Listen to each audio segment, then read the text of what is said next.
Samedi 28 octobre 2023 avaient lieu les obsèques de Marouane Bereni. Si est dans la plus stricte intimité que cela s'est déroulé, mais on peut facilement imaginer que ses proches de Plus belle la vie s'y sont rendus. D'ailleurs, juste après ces derniers au revoir, certains d'entre eux ont pris la parole sur leurs réseaux sociaux. Quelques semaines après que son corps sans vie a été retrouvé dans une maison abandonnée située dans le Rhône, les adieux à Marouane Bereni ont enfin pu avoir eu lieu. Si est le samedi 28 octobre que ses obsèques ont été organisées par sa famille. Un moment des plus intimes qui n'a pas été autorisé au public ni aux médias. Il ne fait toutefois aucun doute que ses amis de Plus belle la vie ont de leur côté pu y participer, lesquels étaient nombreux à lui rendre hommage.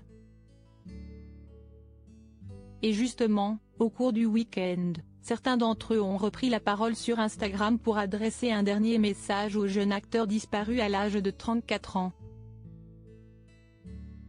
Fabienne Cara a par exemple écrit « Ton envol laisse un vide que personne ne pourra guérir, mais ton sourire et ton amour laissent une présence que personne ne peut effacer.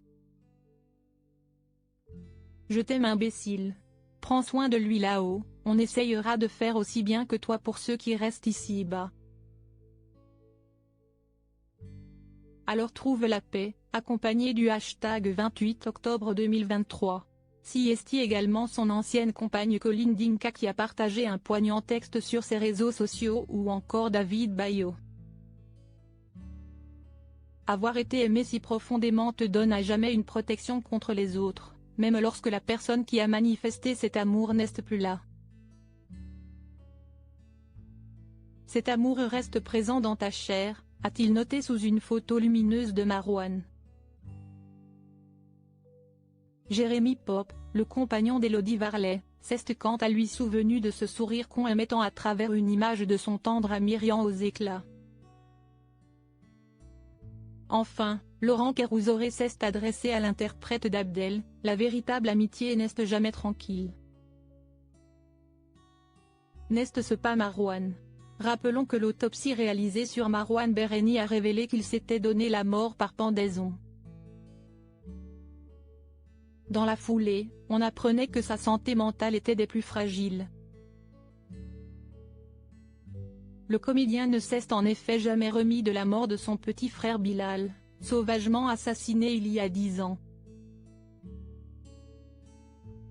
Le jeune homme était par ailleurs recherché depuis le début du mois d'août après avoir possiblement causé un accident de voiture à Mâcon.